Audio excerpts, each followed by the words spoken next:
നമസ്കാരം. വ്യാഴമാറ്റത്തെ പറ്റിയാണ് നമ്മൾ പറയാൻ പോകുന്നത്.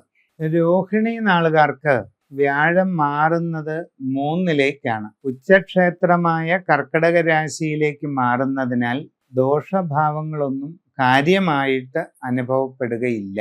പല രീതിയിലും നിങ്ങൾക്ക് അനുകൂല മാറ്റങ്ങൾ ഉണ്ടാകുന്നതാണ്.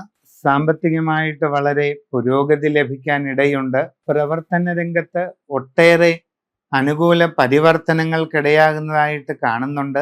ദീർഘകാലമായി മനസ്സിൽ ഉദ്ദേശിക്കുന്ന ലക്ഷ്യങ്ങൾ നേടിയെടുക്കാൻ നിങ്ങൾക്ക് വഴി തെളിയുന്നതാണ്.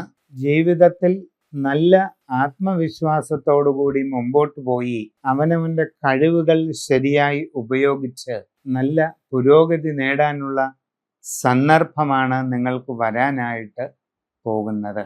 പഠിക്കുന്ന കുട്ടികളെ സംബന്ധിച്ച് വ്യാഴമാറ്റത്തിന് ശേഷം കൂടുതൽ നല്ല രീതിയിൽ മുമ്പോട്ട് പോകുന്നതിനും ആഗ്രഹിക്കുന്നത് പോലെ നേട്ടങ്ങൾ പഠനകാര്യങ്ങളിൽ കൈവരിക്കുന്നതിനും അവസരം വന്നു ചേരുന്നതാണ്.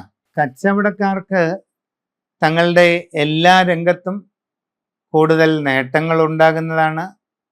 നിങ്ങളുടെ ബിസിനസ് മേഖലകൾ വിപുലീകരിക്കാനുള്ള സന്ദർഭമാണ് നിങ്ങൾക്ക് വരുന്നത്. കച്ചവട രംഗത്ത് വളരെ ഉയർച്ചയും പുരോഗതിയും ലഭിക്കും. വളരെ അപൂർവമായ നൂതന സംരംഭങ്ങൾ തുടങ്ങുവാൻ നിങ്ങൾക്ക് അവസരം ലഭിക്കുന്നതാണ്. പുതിയ മേഖലയിൽ ഇറങ്ങി പ്രവർത്തിക്കുമ്പോൾ ശരിയായ പഠനം നടത്തിയിട്ട് അത് ചെയ്യുന്നത് നന്നായിരിക്കും.